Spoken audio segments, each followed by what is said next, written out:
What's up everyone? Welcome back to the channel. Feels so good to be back. और आज हम एक नई जर्नी की शुरुआत करने वाले हैं। आज से हम तैयारी करने जा रहे हैं हमारे CUET एग्जाम की।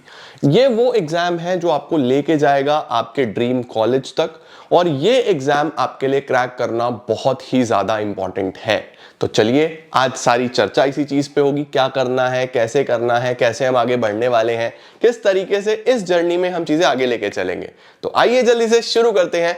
चैनल पे आप नए हो, फर्स्ट टाइम आए हो, जल्दी से इस चैनल को सब्सक्राइब कर लो, क्योंकि ये बहुत काम आने वाला है तुम्हारे फर्दर स्टडीज में भी, और इसी तरीके से बहुत यूजफुल वीडियोस आपके पास आती रहेंगी। तो जल्दी से सब्सक्राइब कर दो, चैनल को शेयर कर देना। Let's begin.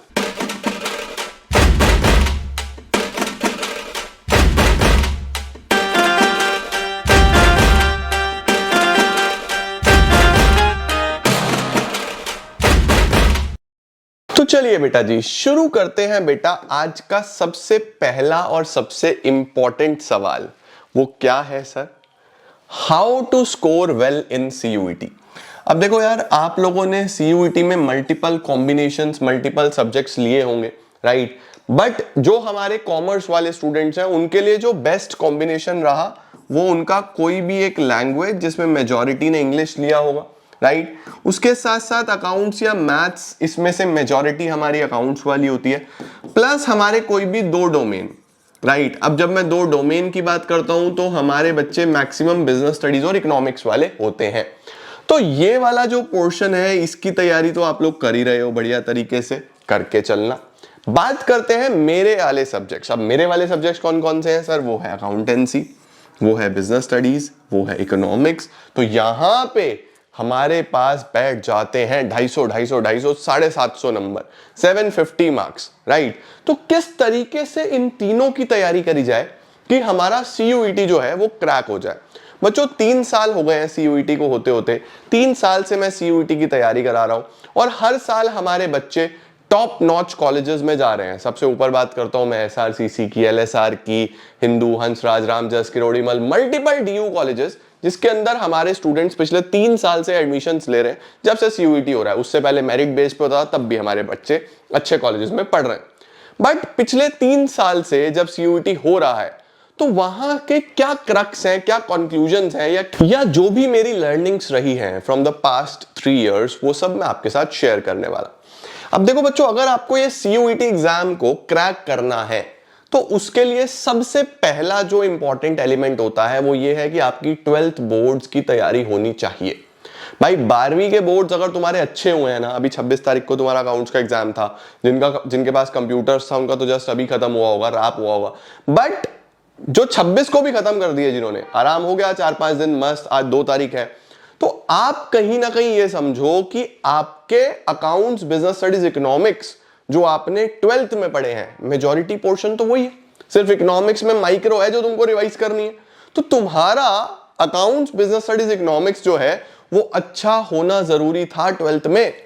अब जिनका अच्छा है उनको बहुत बड़ा एज है, जिनका अच्छा नहीं था, थोड़ा वीक भी था, उनके पास अभी टाइम है कि आप ये 40-45 दिन फायदा उठाओ, मेहनत करो और क्रैक करो यार CUET।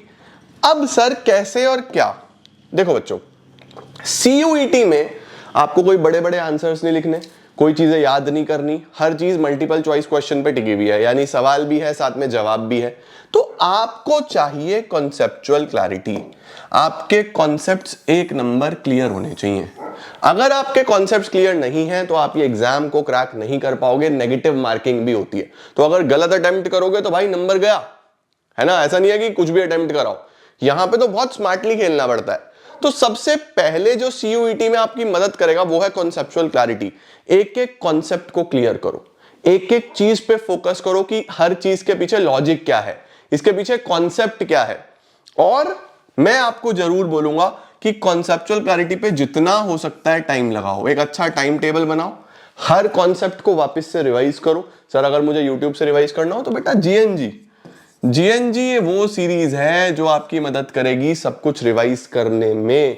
सर माइक्रो इकोनॉमिक्स की तो पेंडिंग है, माइक्रो इकोनॉमिक्स के लिए भी मैंने पूरी की पूरी प्लेलिस्ट बनाई थी, ठीक है ना भाई? 12वीं में तुमने नहीं पढ़ी, 11वीं में तो बनाई थी, वो वीडियोस में यहाँ पे दोबारा अपलोड भी कर दूंगा ताकि तुम लोग उसको पढ़ पाओ, राइट, और क्वेश्चंस हम लगाएंगे ही लगाएंगे। तो माइक्रो इकोनॉमिक्स की पूरी प्लेलिस्ट में आपको अपलोड करके दूंगा, तुम बिल्कुल चिंता मत करो। ठीक हो गया। दूसरी चीज, जितनी हो सकती है प्रैक्टिस करो 1 मार्कर्स की। डेली बैठ के 1 मार्कर सॉल्व किया करो, डेली बैठ के 1 मार्कर सॉल्व करो। अगर आप 1 मार्कर सॉल्व नहीं कर पाओगे तो दिक्कत हो जाएगी। ये सॉल्व करने बहुत बहुत इंपॉर्टेंट है। अगर तुम YouTube से पढ़ सकते हो YouTube से पढ़ लो, अगर तुम YouTube से नहीं पढ़ सकते और तुम्हारे पास अफोर्डेबिलिटी है तो हमारे कोर्सेज, लाइव कोर्सेज अभी ओपन है। मेरे लाइव कोर्सेज में आप एनरोल करके मेरे साथ साथ डेली बेसिस पे, वो भी अभी शुरू होने वाला है, 4 तारीख से शुरू हो रहा है, आप क्वेरी कर सकते हो। हमारा जो नंबर है 01140848482, इस पे कॉल करके आप डिटेल्स ले सकते हो। प्लस डीसी ऐप आप जरूर डाउनलोड कर लो, क्योंकि मैं यूट्यूब पे भी जितनी भी चीजें कराऊंगा सारे के सारे पीपीटी, सारे क्वेश्चन सब डीसी ऐप पे आपको मिल जाएंगे। तो ऐप तो डाउनलोड कर ही लो यार, ठीक है। कोर्स के लिए अगर आपके पास अफोर्डेबिलिटी है, आप एनरोल करना चाहते हो तो आप एनरोल कर लेना। अगर आपके लिए अफोर्डेबल नहीं है तो यूट्यूब पे बहुत मटेरियल है, आप आराम से इससे भी क्रैक कर जाओगे। बट उसमें सेल्फ डिसिप्लिन बहुत इंपॉर्टेंट होता है, राइट। तीसरी चीज क्या आती है बच्चों? सर कौन सी बुक्स? बेटा सबसे पहले एनसीईआरटी समझ लेना, ये तो किंग है, ये तो चाहिए ही चाहिए। एनसीईआरटी के बिना चीजें नहीं चलती, एनसीईआरटी तो चाहिए ही चाहिए। दूसरा, जो आपकी एडिशनल बुक्स हैं जो आप क्लास 12th में फॉलो कर रहे होंगे, इकोनॉमिक्स के लिए Sandeep Garg, TR Jain, what ever you was using, उसके हिसाब से अकाउंट्स में डीके गोयल हो गया, टीएस गरेवाल हो गया, वट एवर। उसके साथ साथ बिजनेस स्टडीज में पूनम गांधी और पता नहीं कौन कौन सी आती हैं, बहुत सारी आती हैं, मल्टीपल किताबें आती हैं। जो भी आप यूज कर रहे थे वो आप यूज करो, उनमें से क्वेश्चंस लगाओ अच्छे तरीके से, जितनी ज्यादा से ज्यादा हो सके प्रैक्टिस करो। चौथी चीज क्या होती है इसके अंदर? टाइम मैनेजमेंट, क्योंकि आपको बहुत क्विकली 50 सवाल करने हैं। स्पीड मेंटेन कैसे करनी है और कितना एक्यूरेट हो आप, ये नहीं कि कर दिए गलत जल्दी जल्दी में। इसके लिए आपको प्रैक्टिस करनी पड़ेगी, मॉक्स लगाने पड़ेंगे, मेहनत करनी पड़ेगी। तो बच्चों जी, टाइम मैनेजमेंट, स्पीड, एक्यूरेसी, तीनों ही बहुत इंपॉर्टेंट है सीयूईटी को क्रैक करने के लिए। तो ये कुछ प्रो चीजें हैं जिस पे आप फोकस करके अच्छे तरीके से सीयूईटी अपना क्रैक कर सकते हो। अब सर पढ़ाई कैसे करें, किस तरीके से करें, क्या हमारा प्लान रहना चाहिए, किस तरीके से हम लोग फोकस कर पाएंगे? तो बच्चों इसी चैनल पे आपके पास कल, ठीक है, इसी चैनल पे आपके पास कल 12 बजे, कल 12 बजे एक पूरा प्लानर आएगा जिसमें मैं आपको अगले पूरे 40 दिन प्लान करके दूंगा कि किस तरीके से आपको अगले 40 डेज में आपकी प्रिपरेशन करनी है, किस दिन कौन कौन सी वीडियोस मैं आपको प्रोवाइड कराऊंगा, किस दिन आप लोग को कितना कितना कहां से पढ़ना है, वो सारी चीजें, पूरा का पूरा प्लानर मैं आपको कल 12 बजे प्रोवाइड कराऊंगा। उसको फॉलो करके चलना, तुम्हें प्रॉब्लम नहीं आएगी। ठीक हो गया। अब आ जाओ जरा वापस से, हमारा सिलेबस क्या है? सर अकाउंट्स में क्या पढ़ना है, बीएसटी में क्या पढ़ना है, इकोनॉमिक्स में क्या पढ़ना है? देखो बच्चों, अगर मैं तुम्हें मोटा मोटा बताऊं तो अकाउंट्स का सिलेबस इज सेम, ठीक है। बिजनेस स्टडीज का सिलेबस इज सेम। इकोनॉमिक्स के सिलेबस में इंडियन इको की जगह माइक्रो आ गया। मतलब तुमने जो 12वीं में इंडियन इको पढ़ा था, अगर तुम सीबीएसई बोर्ड हो, स्टेट बोर्ड तो माइक्रो मैक्रो ही पढ़ते हैं, तो अगर तुम सीबीएसई बोर्ड हो और तुमने पढ़ा था मैक्रो और इंडियन इको, तो वो इंडियन यहां पे नहीं है, तैयारी करनी पड़ेगी माइक्रो की, ठीक है, उस पर ज्यादा फोकस करना पड़ेगा। अब देखो सिलेबस ओवरव्यू क्या है। सबसे पहले अकाउंट्स की अगर हम बात करें तो अकाउंट्स में देखो बच्चों, हमारे पास फंडामेंटल्स, ठीक है, change in PSR, goodwill, admission, retirement, death, dissolution, 3 unit तो शुरू के यही हो गए हमारे। Then we have company accounts. Company account में वही शेयर्स एंड डिवेंचर्स, ठीक है, issue of debentures, issue of shares, shares में वही फॉरफीचर, रीइशू, सारी चीजें हैं। उसके बाद अगर हम बात करें तो वही एनालिसिस, एनालिसिस में फाइनेंशियल स्टेटमेंट्स, वही P and L balance sheet हो गई। उसके बाद थ्योरी वाला चैप्टर हो गया, chapter number 2। Then comparative common size हो गया, रेशियोज हो गया, कैश फ्लो हो गया, सारी चीजें हो गई। इसके साथ चॉइस में आपके साथ कंप्यूटराइज्ड अकाउंटिंग है कि आप इन दोनों में से कोई भी एक अटेम्प्ट कर पाओगे, यानी या कंप्यूटराइज्ड अकाउंटिंग या ये। अब मेजॉरिटी वाले बच्चे यही करने वाले हैं, क्योंकि हमने 12वीं में भी यही पढ़ा है भाई। ये तो बहुत ही कम बच्चे पढ़ते हैं, ठीक है। जो बच्चे इसको पढ़ते हैं उसके अंदर कुछ छोटी छोटी बेसिक कंप्यूटर से रिलेटेड चीजें होती हैं, अगर आपका उसमें इंटरेस्ट है तो वो करो, अदरवाइज रेकमेंडेड यही होता है, ठीक है। तो अकाउंट्स में तुम्हारे पास ये है। अब बात कर ले अगर हम बिजनेस स्टडीज की, तो बिजनेस स्टडीज में देखो बच्चों, वही nature and significance, principles of management, business environment, planning, इसके बाद organising, staffing, directing, controlling.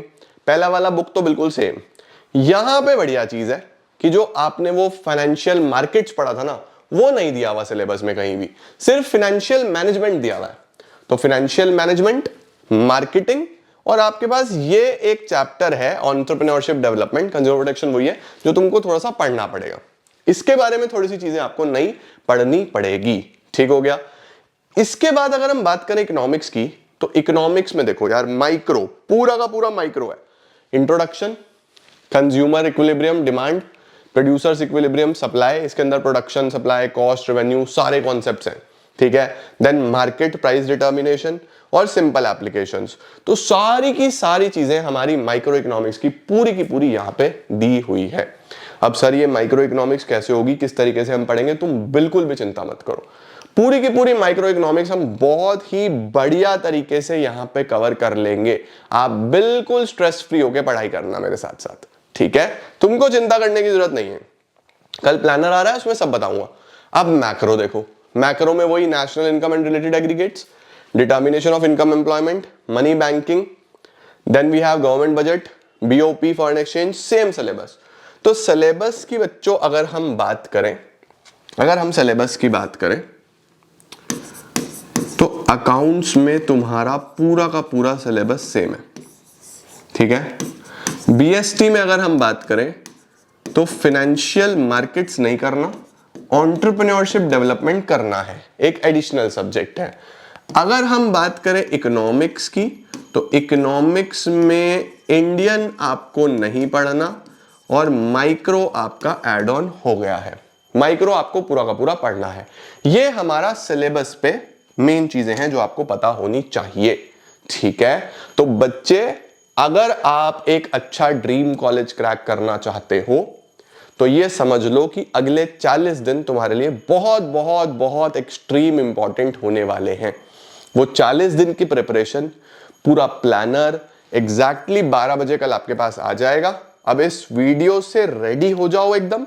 Syllabus तुमको पता लग गया, सिलेबस एक जगह लिख लो और अच्छे तरीके से पढ़ने के लिए तैयार हो जाओ, राइट। सिलेबस तुम्हारे पास आ गया, पूरी की पूरी मेन प्रो टिप्स तुम्हारे पास आ गई। प्लानर का वेट है, कल 12 बजे तुम्हारे पास प्लानर आ जाएगा और कल शाम से ही आप लोग अपनी तैयारी स्टार्ट कर दोगे। इनफैक्ट कल दिन से ही 12 बजे जैसे ही प्लानर आएगा तैयारी शुरू कर दोगे। मुझे उम्मीद है बहुत सारे बच्चों ने तो कर भी दी होगी। तो बढ़िया तरीके से पढ़ना है। उसके साथ साथ जितने भी बच्चे हमारे कोर्स में भी एनरोल करना चाहते हैं तो वो इस नंबर पे कॉल करके एक बार सारी डिटेल ले सकते हैं। और जो बच्चे YouTube से पढ़ रहे हैं वो तो पढ़ ही रहे हैं। मैं अपने कोर्स के ऊपर एक पूरी dedicated video main YouTube channel पे भी डाल दूंगा, आप लोग को वहां से कोर्स के बारे में सारी डिटेल मिल जाएंगी। तो अगर किसी बच्चे को कोई कंफ्यूजन होगा तो वो भी दूर हो जाएगा, ठीक है। Thank you so much everyone for joining in. I am gonna see you all super soon. Till then see ya, take care, bye bye. कल 12 बजे मिलेंगे। Keep growing, keep glowing and keep smiling.